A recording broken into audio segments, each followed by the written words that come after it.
Estimados amigos e amigas, vocês que estão conosco pela primeira vez, sejam muito bem-vindos, e todos os demais que estão conosco aqui há vários meses, há vários anos, sempre é uma alegria estarmos juntos na segunda-feira. E essa semana não poderia ser diferente, a mensagem é sobre o Salvador Jesus Cristo, o seu nascimento, as profecias que o acompanharam e, especialmente, a nossa convicção, a nossa fé, a nossa crença no Salvador, na sua expiação, ressurreição e na sua segunda vinda. Eu quero que vocês me digam agora, cada um pode pensar para si mesmo, não precisa abrir o microfone, mas pense na sua mente algo que vocês desejaram muito ou ainda desejam, algo que vocês estão esperando que aconteça ou algo que já aconteceu, algo que vocês por anos alimentaram a vontade, o desejo, a intenção, o plano, não importa o que seja. Então, queria dizer para vocês que o nascimento do Salvador Jesus Cristo foi esperado por milênios e milênios, gente. Desde o tempo de Adão, desde o tempo dos primeiros profetas, Noé, Moisés, José, Isaac, Abraão, Jacó, todos aqueles profetas lá do Antigo Testamento já estavam prevendo o nascimento do Salvador Jesus Cristo. Isaías, talvez é um dos que mais falou no Velho Testamento sobre o Salvador. Em Isaías capítulo 9, versículo 6, nós lemos o seguinte: porque o menino nos nasceu, um filho nos deu, e o principado estará sobre os seus ombros, e o seu nome se chamará Maravilhoso, Conselheiro, Deus Forte, Pai da Eternidade, Príncipe da Paz. Ou seja, muito tempo antes do seu nascimento, os profetas já estavam anunciando, profetizando e almejando aquele nascimento. E quando os reis magos, então, finalmente tomaram conhecimento, eles começaram a compartilhar que literalmente o Filho de Deus havia nascido na Terra. Eu acho que é normal, quando você está esperando algo muito grandioso acontecer, quando finalmente acontece, você quer compartilhar, seja com os familiares, com os amigos, com os vizinhos, as pessoas que estão próximas a você.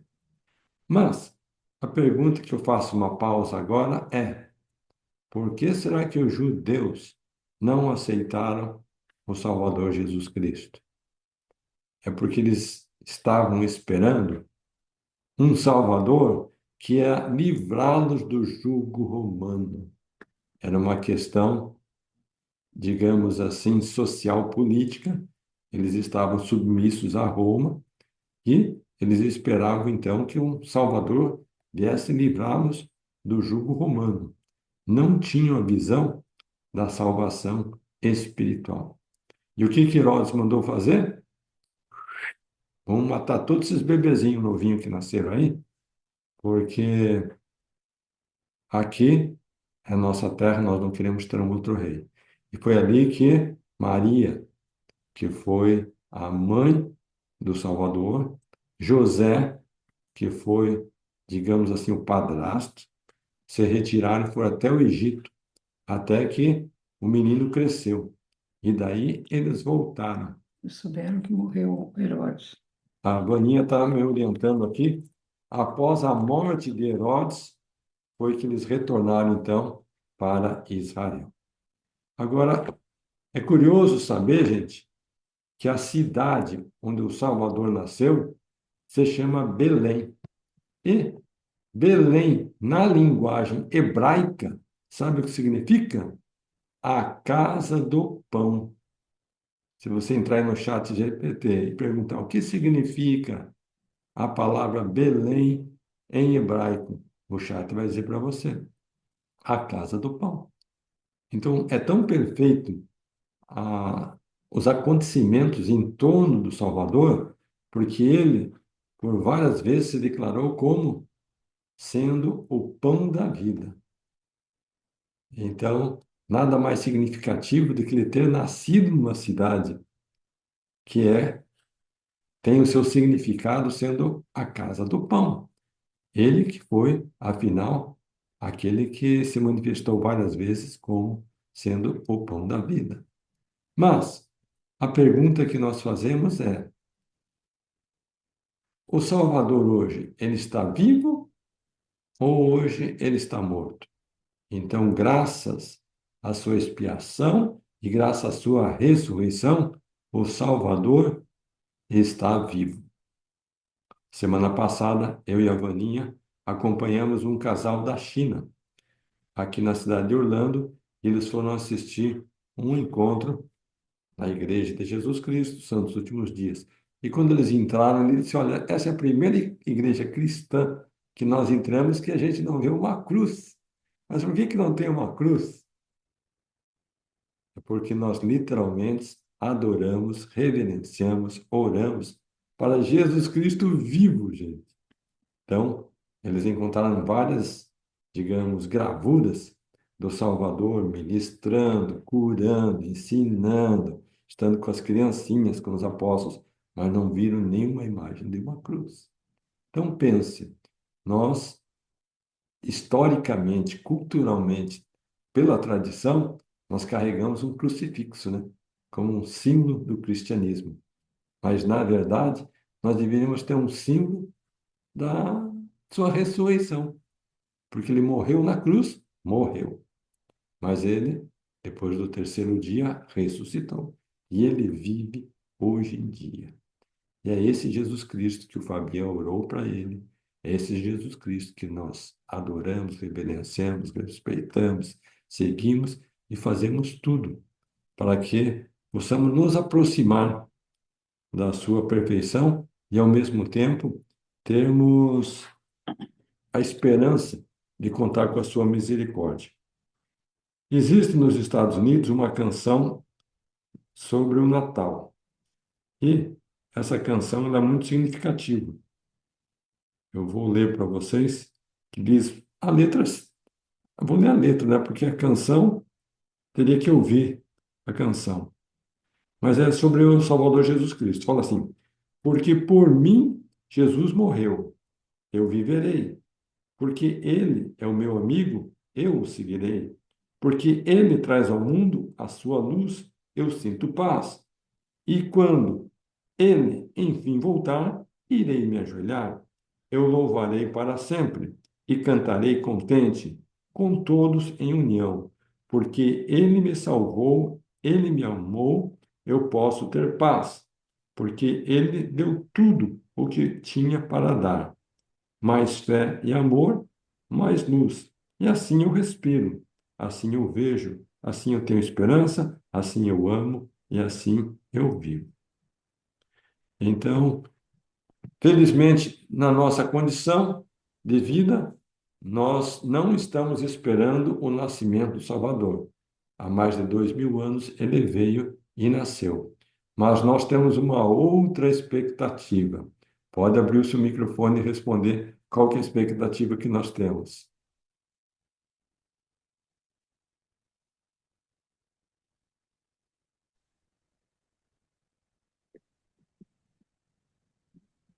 A de celebrar o nascimento de Jesus, né? Então, nós, A memória há do dois nascimento de mil Jesus. anos, ele nasceu e nós comemoramos e celebramos a todo ano. Mas nós temos uma outra expectativa. Não, o Pode? retorno? Ali, o A John volta? pelo pão. Diga, Márcia. O retorno, a volta. Exatamente, Márcia. É a segunda vinda do Salvador Jesus Cristo. Porque, da mesma forma que os profetas de antigamente anunciavam, profetizavam e preparavam o povo para o nascimento do Salvador, o próprio Senhor Jesus Cristo, quando esteve na terra, ele prometeu voltar. Só que nessa segunda vinda, ele vai vir numa vinda gloriosa. Ele não vai vir lá no estábulo, entre animais, e diz a Bíblia que toda língua confessará e todo joelho dobrará e reconhecerá que ele é o Cristo. Então, a ponderação que eu faço nessa minha mensagem de Natal é: Na época em que Jesus Cristo não tinha nascido ainda, tinham pessoas que estavam aguardando ardentemente a vinda dele. Estavam preparados para o seu nascimento. E tinha algumas pessoas que não estavam nem aí. E agora que nós estamos 2000 anos passado, nós temos o mesmo convite de nos prepararmos para a segunda vinda do Salvador. Eu tenho certeza, nesse momento nós temos 44 pessoas aqui conosco. Cada um de vocês tem convicção que o seu coração, a sua mente, o seu espírito, a sua alma está totalmente comprometida na preparação da segunda vinda do Salvador. E que possamos estar juntos naquele momento glorioso que será uma realização fenomenal, extraordinária, maravilhosa, algo nunca visto, conforme diz lá em 1 Coríntios 2:9. O que o olho não viu, o que o ouvido não ouviu, e o coração não sentiu, é o que Deus tem preparado para aqueles que o amam. E eu digo isso em nome do Senhor Jesus Cristo. Amém. Amém. Olá, boa noite a todos. Uma alegria estarmos juntos nessa semana tão especial, a semana do Natal. E a Dani nos falou muito bem sobre o amor, né? Que se não houver amor, não vai ter. Natal. Não tem de nada tem valor se não tiver o amor no nosso coração, que é o puro amor de Cristo. É a caridade. São a caridade, o amor, aquilo que Cristo faria, é as coisas que nós temos que fazer. E nós estamos aqui nas vésperas do Natal, preparando, cada família se organizando e vendo o que vai fazer, com quem vai estar. Mas nós temos que lembrar que o amor deve predominar. Podemos preparar tudo, a melhor comida, preparar a casa, organizar todas as coisas, mas se não existir amor no nosso coração, não vai ser o Natal. Vai ser um dia, Feriado. vai ser um feriado, alguma coisa, menos o Natal, porque o Natal é o amor do Salvador. É nós sentirmos esse amor e distribuirmos esse amor através ajudando as pessoas, tratando as pessoas com alegria, com reverência, como filhas de Deus, não havendo acepção de pessoas, mas que possamos tratar todos como filhos do nosso Pai Celestial. É isso que o Pai Celestial espera. E o Natal é só uma comemoração. Na verdade, nós podemos fazer o Natal todo dia, porque é isso que o Senhor quer, que nós nos tornemos semelhantes a Ele. Ele quer que nós devemos agir como Ele agiu no passado. Ele nos ensinou lá, nós temos na história, né, no Novo Testamento, todas as demonstrações de amor que o Senhor tinha. Daí alguns podem pensar assim, não, mas teve lá no templo, Cristo foi lá, o chicote, e derrubou lá, estavam fazendo comércio dentro do templo do Senhor. Então, mas ali ele estava demonstrando amor a Deus. Aquele templo era a casa de Deus, e era uma casa sagrada, e não era para ser feito. E ele foi lá com rigidez para mostrar amor a Deus. Então, às vezes, nós temos que demonstrar amor a Deus e amor ao nosso próximo. Como que nós demonstramos amor a Deus? Através da obediência aos mandamentos. Então, essa é uma coisa que é muito importante.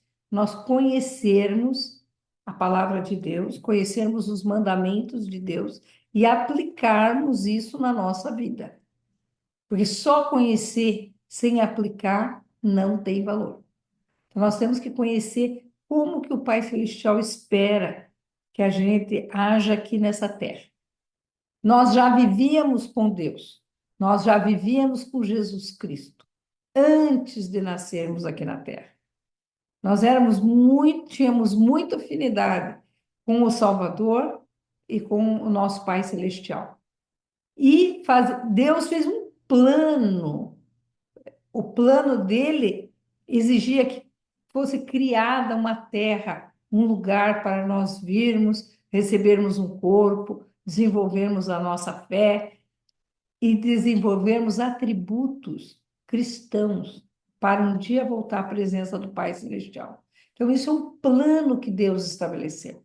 E Jesus Cristo, um Deus, o primogênito do Pai, o primeiro filho que o Pai Celestial teve foi Jesus Cristo, espiritualmente. E ele se propôs a vir aqui nessa terra e nascer como um bebezinho. Ele poderia ter vindo como um adulto já, mas ele se propôs a vir, a nascer, porque ele queria sentir tudo que nós podemos sentir aqui nessa terra. Ele nos conhece, ele passou por todas as coisas. Então, quando nós estamos passando por uma dificuldade, podem ter certeza que enquanto Cristo esteve aqui nessa terra, ele passou por aquela dificuldade. E por isso ele pode ele entender como nós estamos passando. Então, ele passou por todas as coisas aqui. Então, se submeteu um Deus que fez parte da criação, porque o Pai Celestial fez todo o plano, foi todo o arquiteto dessa terra, mas Jesus Cristo foi o que executou a obra. Então, aquele que tem a capacidade imensa de executar essa obra divina, que é essa terra, essa construção, para nos abençoar, ele se submeteu a nascer numa família bem humilde. José e Maria eram bem humildes. Eles chegaram lá, na onde foi decidido que, por César, né, que eles deveriam se alistar, e foi justamente no tempo que ela estava completando os 9 meses lá, e eles precisaram viajar e foram até esse local. E chegando lá, não havia lugar para eles na estalagem, porque todo mundo estava indo para aquela cidade, estava lotado, e acabou Jesus Cristo nascendo num lugar, num estábulo, né? Onde eles deixavam os animais. Todo mundo que estava passando a noite ali, aquele lugar era um lugar de passagem, onde as pessoas iam durante a viagem e passavam a noite ali, naquela estalagem. Mas não tinha mais lugar na estalagem, estava lotada, então eles se submeteram a ficar no lugar onde os animais, o pessoal deixava os animais ali, que viajavam com eles. E foi ali que nasceu o Salvador. De uma maneira bem humilde, acho que o lugar mais limpinho que tinha era a manjedoura, onde puderam pôr o menino Jesus lá. Então, quando nós olharmos para um presépio nesse Natal e vermos o menino Jesus lá numa manjedoura, nós devemos olhar com o conhecimento de que quem estava ali era um Deus, o Filho de Deus, um ser perfeito que veio para esta terra com um único objetivo exclusivo de nos proporcionar a salvação. E a salvação espiritual e a salvação física.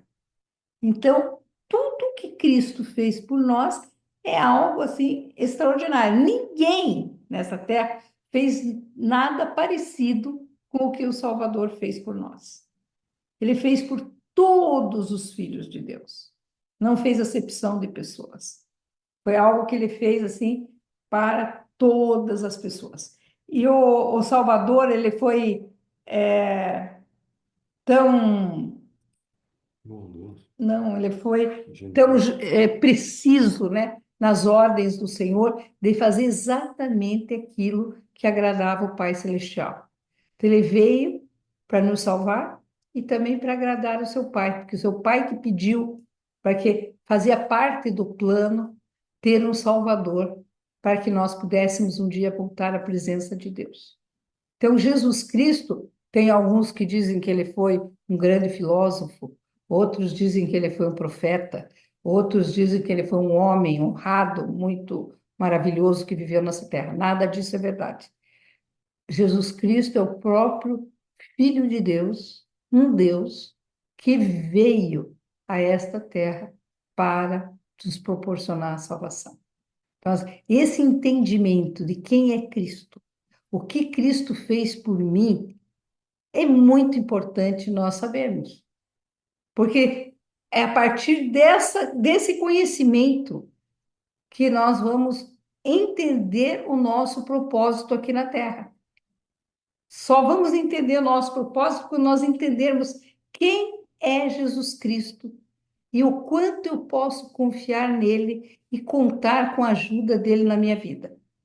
Então, é maravilhoso. Aqueles que já descobriram, eu sei que já temos pessoas aqui nessa classe que já sabem que Jesus Cristo é o Filho de Deus e o trabalho que ele veio fazer aqui na Terra. Mas tem alguns que podem ainda estão buscando esse conhecimento. E isso é uma coisa individual. Cada um tem que buscar o conhecer o Salvador. E quando nós conhecemos a Cristo, a gente vem a conhecer o nosso Pai Celestial, porque ele é muito semelhante a Jesus Cristo.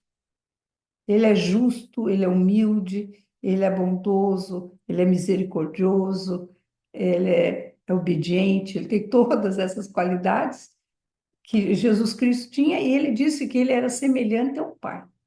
Então, quando nós conhecemos Cristo, nós conhecemos também o Pai. Então, nós precisamos buscar isso através da oração, através do estudo, através da ponderação, ponderarmos sobre Cristo, sobre a sua vida, cada acontecimento, cada atitude dele, como ele agia em cada momento. Nós devemos parar e pensar no que ele fez por nós. E teve três coisas que ele fez assim com muita sabedoria. Primeiro, ele nos deixou o caminho a ser seguido. Diz lá, que tipo de homens deverei ser? Deverei ser assim como eu sou. Então, como que nós devemos agir? Agir como Jesus Cristo agiu enquanto estava aqui na Terra. Então, para a gente fazer isso, a gente precisa conhecer como que Jesus Cristo agia, conhecer a sua vida, porque é importante nós sabermos como ele agia em cada situação. Então, buscar esse conhecimento. Segundo, ele espiou pelos nossos pecados. O que é isso, espiar pelos nossos pecados? Nós não conseguimos passar por a nossa existência aqui na Terra de 70, 80, 100 anos, seja lá qual for o período que vamos ficar aqui, nós a gente não consegue ficar aqui sem pecar. Nós pecamos em pensamento, nós pecamos em palavras, nós pecamos em ações, atitudes. Então, nós pecamos. Não tem como, a nossa natureza, ela é inclinada às coisas desta vida. Então, da carne. Então, tanto é que Jesus Cristo diz: orai e vigiai, para não cair em tentação. E nós sabemos que nós estamos rodeados de espíritos malignos que estão aí nos tentando, colocando coisas no nosso caminho só para nos fazer cair. Então, nós, como ser natural, nós vamos seguir isso. Então, Cristo, ele sabendo da nossa fraqueza, sabia que nós jamais voltaríamos a viver com Deus. Porque está escrito nas Escrituras, nada impuro pode habitar com Deus. Então, nós jamais voltaríamos à presença de Deus. Saímos de lá da presença dele, viemos para essa terra e jamais voltaríamos, porque não íamos conseguir voltar. Mas, graças ao nosso Salvador Jesus Cristo, ele disse: eu vou pagar pelos pecados da humanidade. Então, ele passou por um sofrimento infinito que nós não somos capazes nem de imaginar.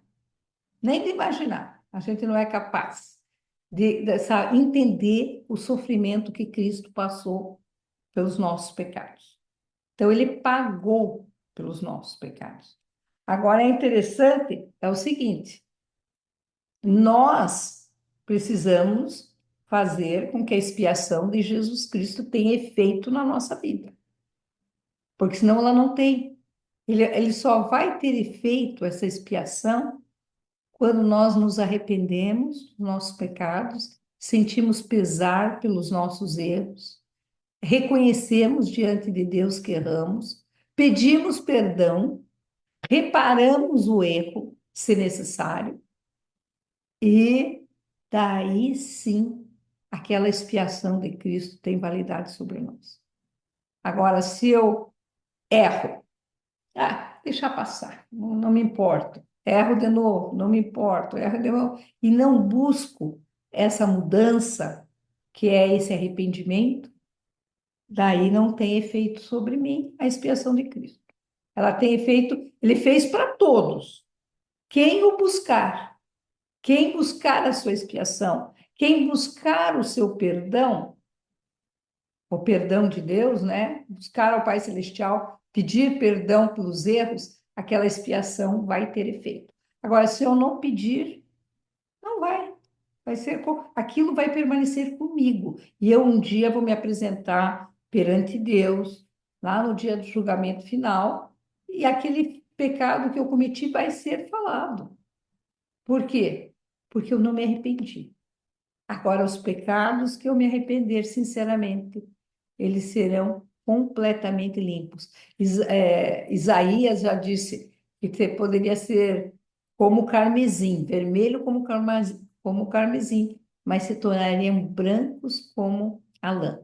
Então, ele faz essa comparação, dizendo que o pecado poderia ser eliminado da nossa vida. O pecado pode ser eliminado se nós nos arrependermos e buscarmos o Senhor. E o terceiro, aquilo que o Carlos falou hoje, que é a ressurreição. Cristo ressuscitou no terceiro dia. Então, através da expiação, ele nos salva espiritualmente. E através da ressurreição, ele nos salva fisicamente. O que ia acontecer? Se não fosse a ressurreição de Cristo no terceiro dia, nós íamos morrer e ia ficarmos espíritos para o resto da eternidade. Nós seríamos espírito. Mas, porque Cristo ressuscitou, ele voltou a viver com um corpo imortal, é um corpo muito semelhante ao nosso, só que não é sujeito a doença, não é sujeito a nada de errado. Ele é um corpo perfeito e um corpo, ele ressuscitou com o corpo. É bem interessante notar que quando Cristo apareceu para os apóstolos estavam trancados na sua casa, eles estavam com medo. Eles pensaram o seguinte: mataram Cristo, vão também querer nos matar. Então, eles estavam lá reunidos, trancados lá. E Cristo, de repente, apareceu. Quando Cristo apareceu, o que eles pensaram? Eles pensaram que eles estavam vendo um espírito. Porque, falaram assim, nossa, Cristo apareceu aqui, o Espírito de Cristo está aqui conosco, e Cristo estava falando com eles. E Cristo percebeu, eles estavam com essa dúvida. Então, Cristo falou para eles que tinham um corpo, mostrou as marcas que tinha nas suas mãos, nos seus pés, e depois falou para eles: vocês têm algo para comer? Eles falaram que sim, tinha um peixe, mel, Então ele sentou e comeu com eles, para mostrar para eles que ele tinha um corpo, que aquilo não era só um espírito. Então Cristo ressuscitou com um corpo. Mas a bênção de Cristo foi que ele abriu as portas da ressurreição. Ele nos deu isso de presente. Todo ser humano que passou por essa terra, que viveu aqui, não importa a nacionalidade, não importa se morreu criança, se adulto ou idoso, nada disso importa. Condição social. Não importa a condição social, o que importa é que ele é um filho de Deus e porque Cristo quebrou as barreiras da morte, todos nós ressuscitaremos. Então voltaremos a viver. E isso é muito importante, porque quando a gente morre e vai para o mundo dos espíritos, aqueles que fizeram o bem vão estar num paraíso, como Cristo falou, num lugar de paz, mas nós não estaremos completos. Até Paulo cita que estaríamos numa prisão. Nós nos sentiremos presos pela falta do nosso corpo. Nós queremos ter o nosso corpo de volta. E graças a Jesus Cristo, todos ressuscitaremos num corpo perfeito, sem doença, sem nada errado. Então, essa vai ser a grande bênção que Cristo nos proporcionou. E nos proporcionou voltarmos a viver com Deus. Se nós formos obedientes aos mandamentos de Deus aqui nesta vida, teremos a chance de voltarmos a viver com Deus. E aqui, lê para nós lá em 2 Coríntios 2, 9. O que eu Eu queria que fosse lido aqui. A Vaninha quer que eu leia. Eu quero ler, quero só o que você acha. Então vamos ler em 2 Coríntios, é primeiro ou segundo? Acho que é primeiro. 1 Coríntios, capítulo 2, versículo 9. Eu vou pedir para a Letícia, enquanto isso, colocar a referência no chat. Novo Testamento, 1 Coríntios, capítulo 2, e o versículo é o 9. Essa aqui. Diz assim: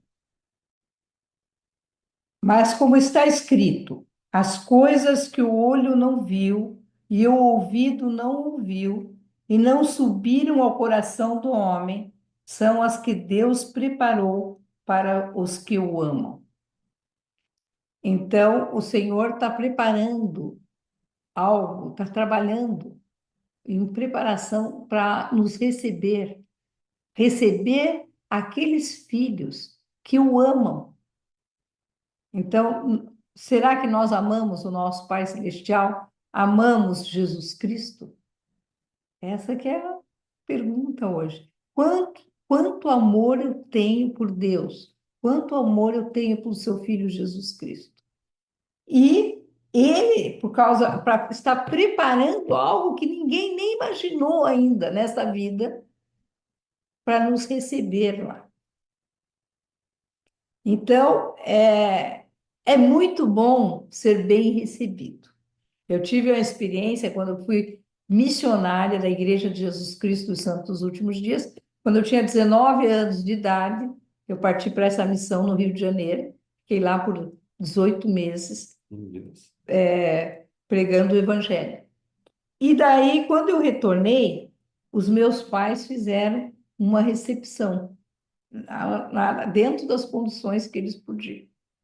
E nos receberam, eu e a minha irmã, que estávamos retornando dessa missão, tão bem, com tanto carinho, que cada coisa foi preparada para nós, que eu me senti assim no céu, por alguns minutos, de estar de volta na minha casa, da minha família, e do amor que o meu pai e a minha mãe demonstraram por nós, preparando cada coisa que nós gostávamos para nos receber, convidaram todos os nossos amigos para estarem lá naquele momento. Foi um negócio assim bem... Eu não estava esperando, eu não esperava aquilo. Sabia que eles iam estar no aeroporto nos recebendo lá, mas era só. E quando eu vi, o Senhor, eles tinham preparado algo muito especial. Então, marcou muito na minha vida isso. O amor que os meus pais demonstraram por mim. A mesma coisa é o nosso Pai Celestial. Ele também está preparando uma recepção para nós. Lá no. E Ele quer que nós tenhamos algo especial, que ninguém nem imaginou, é o que Ele está preparando. Mas para isso, nós precisamos aqui, agora, nessa vida, agirmos como Jesus Cristo agiu. Aprendermos as coisas que Cristo aprendeu. E adquirirmos na nossa jornada aqui os atributos de Cristo na nossa vida. Nós precisamos ter esses atributos, desenvolver esses atributos.